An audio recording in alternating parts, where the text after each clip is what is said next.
how to fix audio crackling in Windows 11.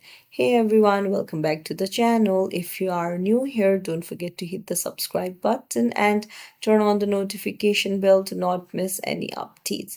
So to fix your audio crackling issue, you need to head over to Device Manager and there search for audio inputs and outputs.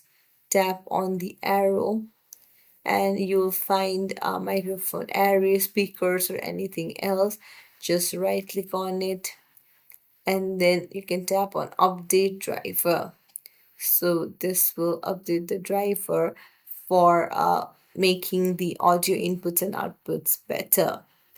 So this is how you fix audio crackling in Windows 11. If you found this tutorial helpful, don't forget to like the video and subscribe to our channel. Thank you for watching.